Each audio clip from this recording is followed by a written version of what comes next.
The moment I found it, I knew everything I thought I understood about my family was wrong. I was standing in our bedroom, holding a phone I had never seen before, and my hands wouldn't stop shaking. I want to tell you what was on that phone. But first, let me take you back to the day we buried my wife. The snow came early that November in Ottawa.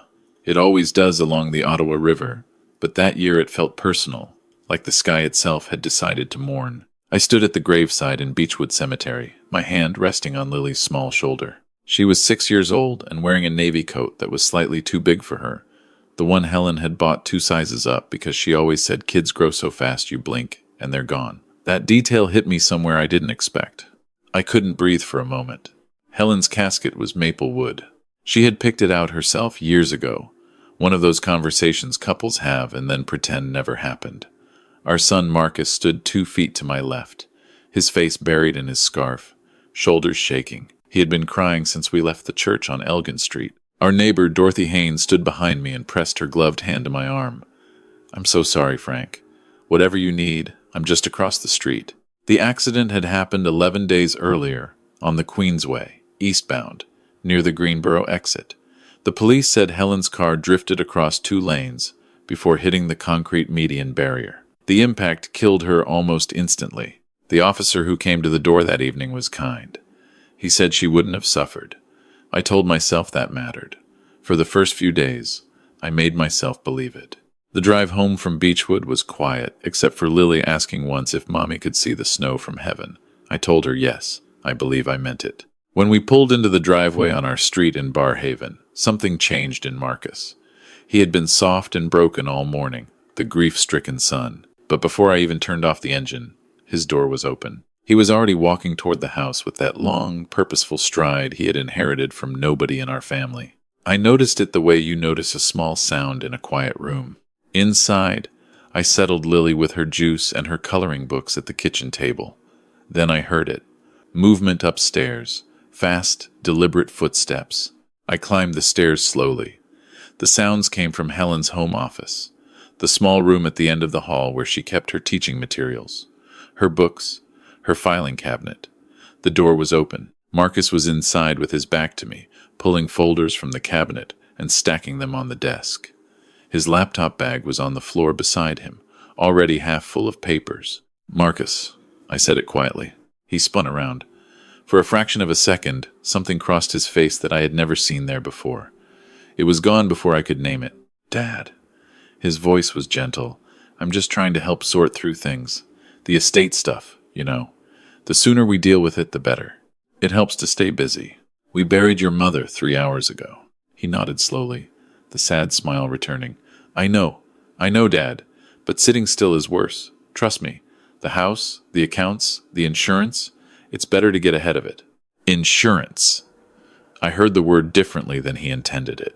Helen had a life insurance policy through her teachers' union, the OTPP survivor benefit, and a private policy we had taken out together in 2009. The private policy was for $750,000. I hadn't thought about it once since Helen died. Apparently my son had. "Let me handle this," I said. I gently moved him aside, and he let me, which surprised me. But the look he gave the filing cabinet as I sat down at the desk was not the look of a grieving son. It was the look of a man being asked to step away from something that belonged to him. I found Helen's knitting basket 2 days later. It sat in the corner of our bedroom, the place it had lived for 20 years. A large wicker basket with a braided handle and a hinged lid. I had never once looked inside it, not in 2 decades. It was Helen's space. A private thing. I opened it because I was looking for a photograph. I thought she might have tucked one in there, a habit she had. But there was no photograph. There were skeins of pale blue yarn, 2 sets of needles, a small red notebook of stitch patterns, and underneath all of it, wrapped in a cloth zippered pouch, was a phone I had never seen before. Not Helen's regular phone. This was older, a basic model, the kind you could buy prepaid at a Shoppers Drug Mart. I sat on the edge of the bed for a long moment before I turned it on. The screen lit up. No passcode. One folder on the home screen labeled simply, "For Frank." Inside the folder, 7 audio files. My throat went dry. I plugged in the earphones from my own phone and pressed play on the first file. Frank. Her voice came through and I had to grip the nightstand because my legs stopped working. The recording was dated September 14th, 2 months before she died. Frank, if you're hearing this, then something happened to me. I need you to listen carefully. Something is wrong with Marcus. I don't know how to explain it yet, but I need you to know that I am not confused and I am not overreacting. He has been meeting with someone, a woman, not a colleague. I followed him last Tuesday to the Westin on Colonel By Drive. They checked in together. He's been making calls I'm not supposed to know about. Calls about the house, about your retirement accounts, about my policy. Frank, I'm scared. Not for me. I'm scared for Lily. Please find everything I left. It's all in one place. I'll tell you where in the last file. I love you. Be careful. I sat on that bed for a very long time. The house we had in Barhaven was worth just over $1 million. Bought in 2004 when the market was different and we were different. Helen had put her entire inheritance into it when her mother passed. It was her house in a way that was about more than money. It was the place she had planted the garden, painted Lily's room yellow, taught herself to make croissants on Sunday mornings during the pandemic. Marcus had been suggesting we sell it for 3 years. Downsize, he said. You don't need all that space. You'd free up so much equity. We could invest it properly. I never asked what he meant by properly. I called Helen's best friend, Patricia Arsenault, that evening. Patricia lived in Canada and had known Helen since they taught together at Carlton Heights Public School. She came immediately, still in her coat, and sat with me at the kitchen table while Lily slept upstairs. Did Helen ever talk to you about Marcus? About being worried about him? Patricia looked at me for a moment. Then she reached into her bag and placed a sealed envelope on the table. Helen gave me this 6 weeks ago. She asked me to give it to you if anything ever happened to her. The envelope had my name on it in Helen's handwriting. Inside was a single page. Frank, if you found the phone, you already know some of it. I hired someone to help me understand what I was seeing. His name is Andrew Ma, and his number is in the last audio file. He's a private investigator. He has everything. I should have told you. I'm sorry I didn't. I was afraid that if I told you, you would confront Marcus before we had enough. And I was afraid of what would happen then. She knows about Lily's routine. Please keep Lily safe. Tell Andrew I said it's time. I love you more than I know how to say. Helen. She knows about Lily's routine. I read that line 3 times. I found Andrew Ma's number in the 7th audio file the next morning. He answered on the 2nd ring as though he had been waiting. Mr. Kessler. I expected your call. I'm so sorry about your wife. Helen was a remarkable woman. She hired you to investigate Marcus. She did, yes, 3 months ago. She'd found evidence he was systematically planning to take control of your joint assets, starting with the house and moving to your RRSPs and the insurance policy. He was working with someone, the woman from the Westin. Andrew paused. Her name is Vanessa Cole. She's 34. She met Marcus at a real estate development conference in Toronto last spring. They began a relationship shortly after. But that's not the most important thing. He paused again. Mr. Kessler, I filed an incident report with Ottawa Police the day after your wife died. The accident on the Queensway. I don't believe it was an accident. Helen had told me she was planning to go to police directly. She called me the morning it happened to confirm the meeting time. She never arrived. The room felt like it had tilted. The brake line on your wife's car was found partially separated at the rear left caliper. The report listed it as wear-related failure. But I spoke with a mechanic who reviewed the photographs. The cut pattern was clean, not wear, not fatigue. Someone cut the brakes on my wife's car. His voice was steady. I believe so. And Mr. Kessler, I need you to know something. In the 3 months Helen hired me, I found evidence of 2 other insurance claims Marcus was involved with. One involved a business partner in Mississauga in 2018. The other was a private investor in Gatineau in 2020. Both cases were closed. Helen believed Marcus and Vanessa had done this before, that your wife was not their first. I did not sleep that night. I sat at the kitchen table until the sky above the backyard went from black to gray to the pale, flat white of a Canadian winter morning, and I thought about the years I had dismissed Helen's small worries about Marcus. The times she said he seemed different. The times she wondered aloud why he was so interested in our financial accounts. I had told her she was reading into things. I told her Marcus was just being practical. I had patted her hand and changed the subject. I got Lily ready for school the next morning and drove her to her school on Greenbank Road. She hugged me very hard before she climbed out of the car. "Daddy, is Grandma Dorothy going to pick me up today?" "Yes, sweetheart." "Good." Lily pulled her backpack straps up. "Daddy?" "Yes? Is Uncle Marcus coming back?" I looked at her. "Why do you ask that, honey?" She was quiet for a moment. "Because when Uncle Marcus came to our house last week, he was on the phone in the backyard. And he said Lily doesn't have to know anything." Then he saw me and hung up. I kept my voice very calm. "When was this, sweetheart?" She thought about it. "The day before Mommy's accident." I watched her walk through the school doors. Then I sat in the parking lot and called Ottawa police. The detective assigned to Helen's case was named Gaëlle Tremblay. She had been on the force for 22 years, and when I laid everything on the table in her office at Elgin Street Station, she didn't look surprised. She looked like a woman who had been waiting for more pieces to arrive. "We reviewed the accident report after receiving Andrew Ma's inquiry," she said. "The brake line separation at the rear left was flagged for secondary review. We're treating your wife's death as a suspected homicide. We've been building the file. But Mr. Kessler, I need you to understand. Right now, everything we have is circumstantial. The brake line, the insurance interest, the pattern. We need something direct." "What do you need?" She looked at me for a long moment. "We need Marcus to say it." She opened a drawer and set a small recording device on the desk between us. Andrew Ma had already found the mechanic. His name was Terry Boyle, and he worked out of a shop in Gloucester that took cash jobs. 2 weeks before Helen died, a man matching Marcus's description had paid him $1,200 to access a silver Honda CR-V registered to Helen Kessler and perform work on the brake system. Terry Boyle was already talking to police the day Tremblay called me back. "You'll wear a wire," she said. "You'll invite Marcus to the house.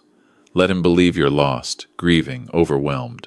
Let him think you're going to sign whatever he needs you to sign. Then give him space to tell you what he did."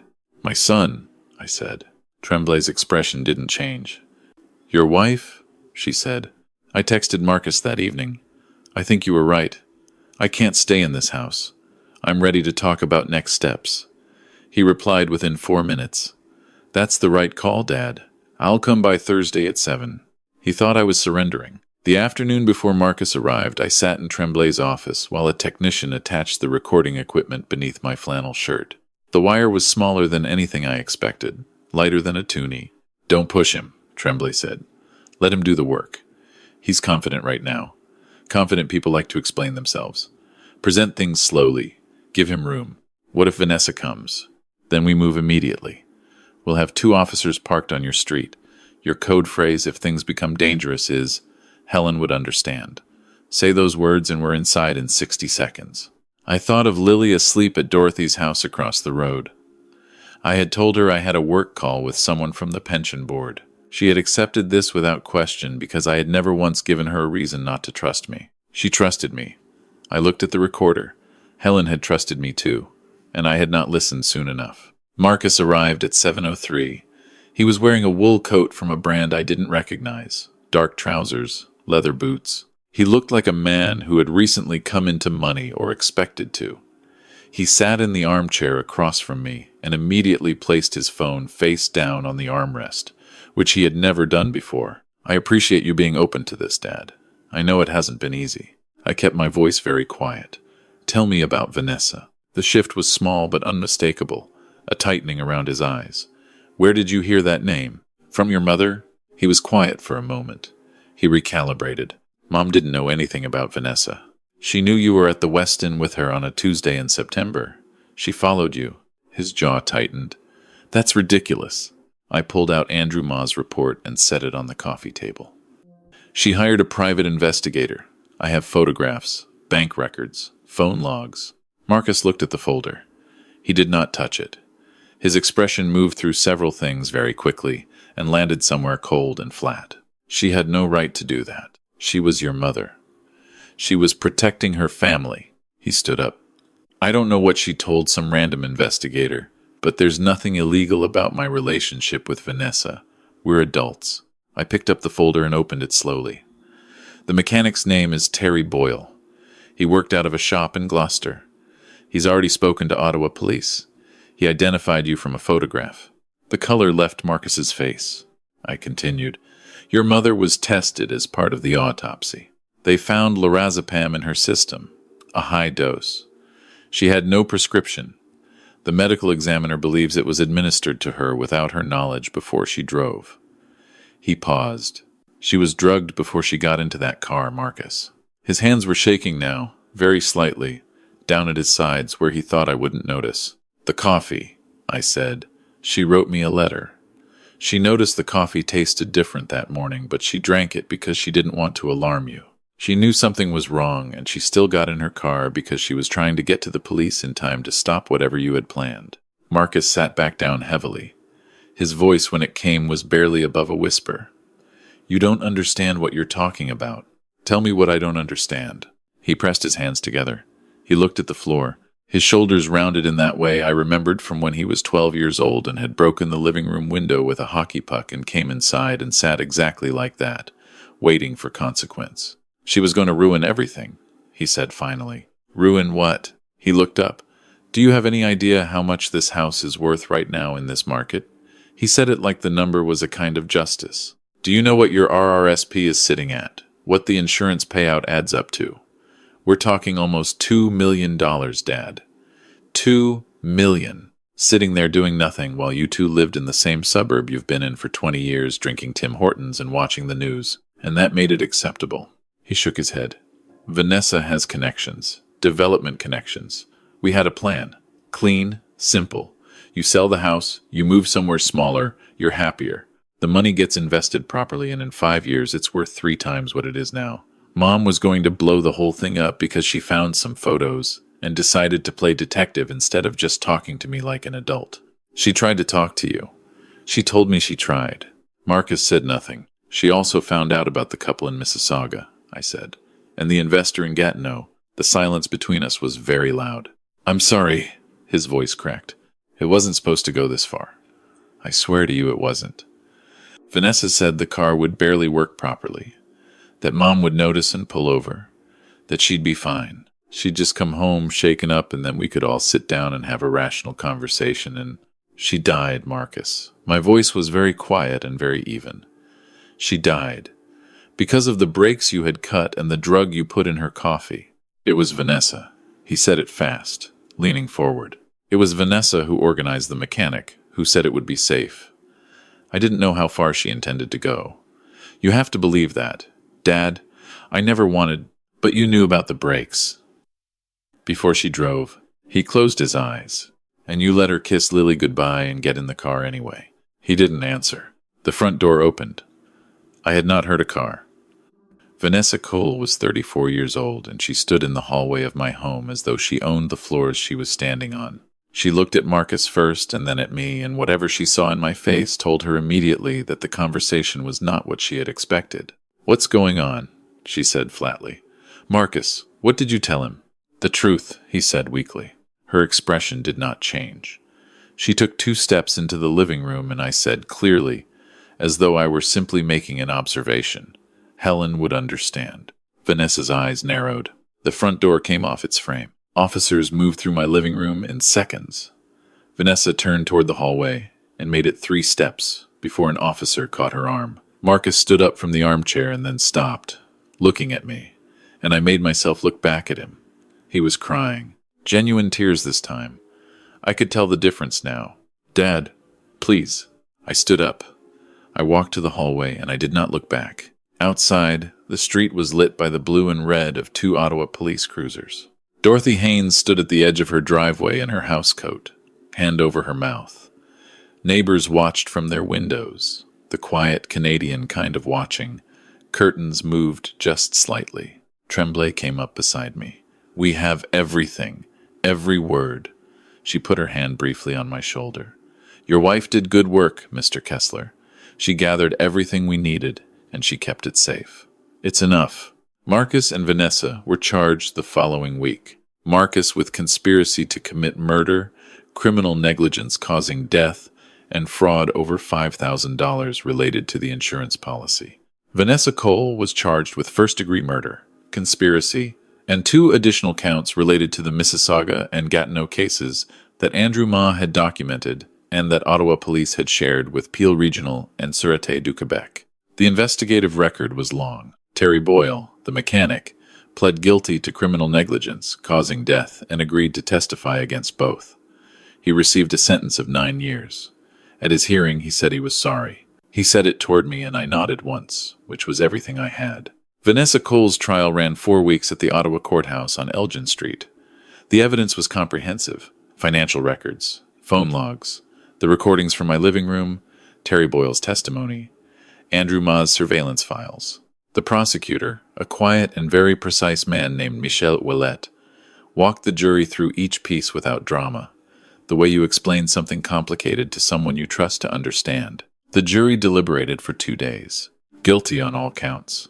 Vanessa received a life sentence with no possibility of parole for 25 years, the maximum available under the criminal code. She showed nothing when the judge read it. Not surprise, not grief, nothing. Marcus's trial came 6 weeks later. His defense argued manipulation, coercion, that Vanessa had controlled every element of the plan, and Marcus had been a passive participant who didn't understand the endpoint. Ouellet played the recording from my living room. The jury heard Marcus's voice, even and clear, explaining the value of the house, the insurance payout, the investment plan. They heard the silence after I said, "Because of the breaks you had cut and the drug you put in her coffee." They heard him say nothing. They deliberated for 3 days. Marcus received 18 years for manslaughter, conspiracy, and fraud, eligible for parole in 9. His lawyer called it a reasonable outcome. I don't have a word for it. At the sentencing, I was given the opportunity to speak. I stood at the podium and I looked at Marcus. He could not hold my eyes. Helen was a teacher for 31 years, I said. She spent every September buying supplies with her own money for children whose families couldn't afford them. She drove 40 minutes each way to help her sister after the hip surgery in Brockville. She made croissants on Sunday mornings, even when she was tired. She noticed when our neighbors were struggling before anyone else did. She was more observant and more patient and more courageous than I gave her credit for, and I will carry that knowledge for the rest of my life. I looked down at my hands on the podium. In her last weeks, Helen was frightened. She was investigating her own son. She was gathering evidence to bring to police to protect her family. She drove to that meeting knowing something was wrong, knowing the coffee had tasted off, knowing the road might not be safe. She got in the car anyway because she believed the truth was more important than her fear. That is who she was. That is who you took from Lily, and from me, and from every student who ever sat in her classroom. I paused. Marcus, I don't know how to stop loving the son you used to be. But the man who sat in my living room and explained my wife's death as a financial inconvenience is not someone I recognize. I hope someday you understand what you chose and what it cost. I hope you carry it honestly. I walked back to my seat. Marcus was crying again. I looked forward.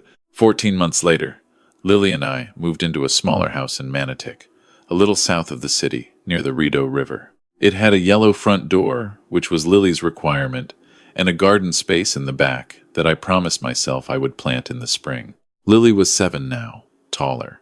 Her hair had grown, and it fell the same way Helen's used to when she didn't bother to pin it back.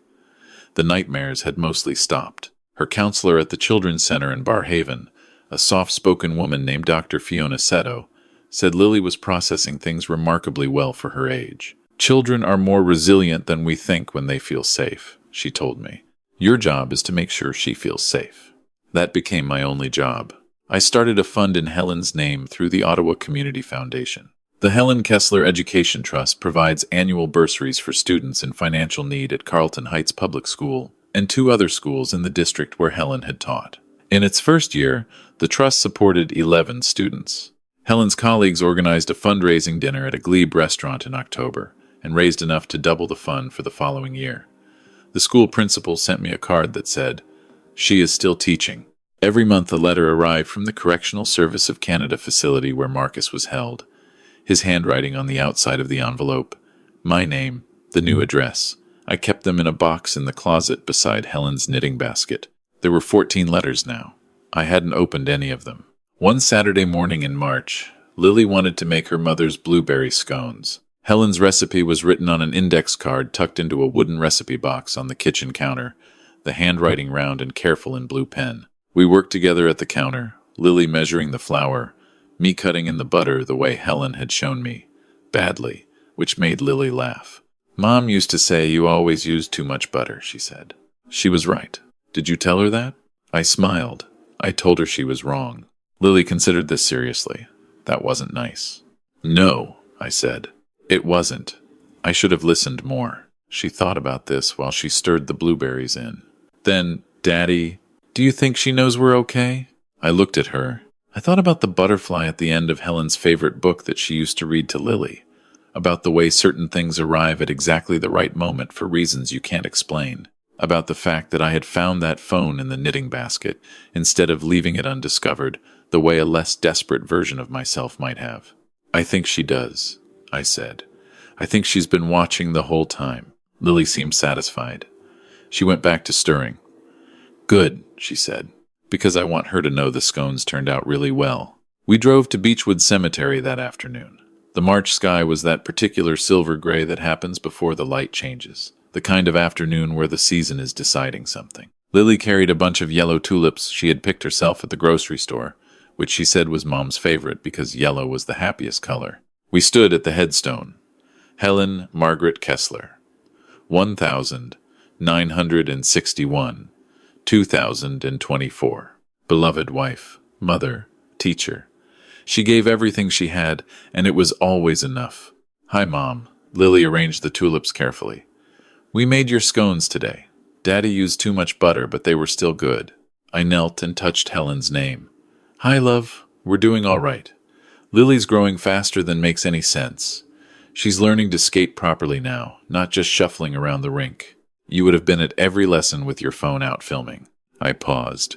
I'm sorry I didn't listen sooner. You tried to tell me, and I told you not to worry, and I will carry that for the rest of my life. But I did what you asked eventually. I found everything. I went to the right people. I kept Lily safe. And your trust, the one in your name, it's going to send kids to university who otherwise couldn't afford it. Your students are still feeling you. I closed my eyes against the wind off the river. The letters from Marcus, I said quietly. I'm not ready, but I'm keeping them. Maybe someday I will be. Lily slipped her hand into mine. Daddy, let's come back on our birthday in May. We can bring the tulips again. As many times as you want, I said. We turned to walk back toward the car. And then Lily grabbed my arm. Look, Daddy. A single Canada goose had landed on the path 15 feet ahead of us. It stood there, completely still, regarding us with what I can only describe as calm. Then it turned and walked deliberately toward the river, and we watched it until it reached the bank and lifted off into the gray sky. Lily watched it go. That was Mom, she said with great certainty. I pulled her close. Yeah, I said. I think you might be right. We walked back through the cemetery gate, and I felt, for the first time in more than a year, something that wasn't grief. Not happiness exactly. Something quieter.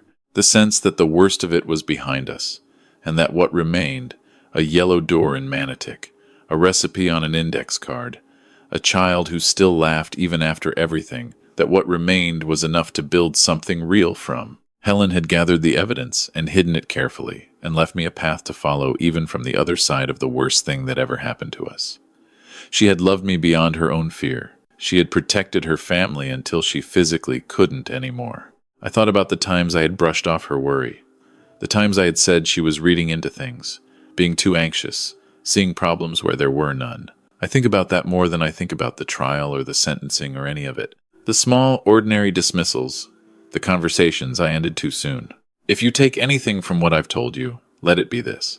When someone who loves you comes to you frightened, don't explain it away.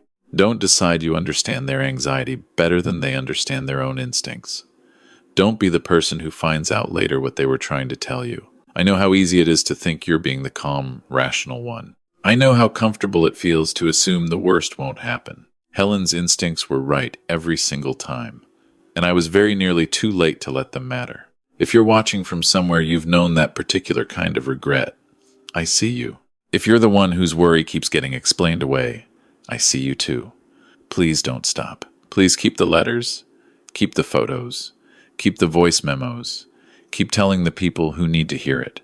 Because sometimes the evidence you leave behind is the thing that saves the people you love, even after you're gone. Helen knew that. She always knew. Please share this with someone who needs to hear it today.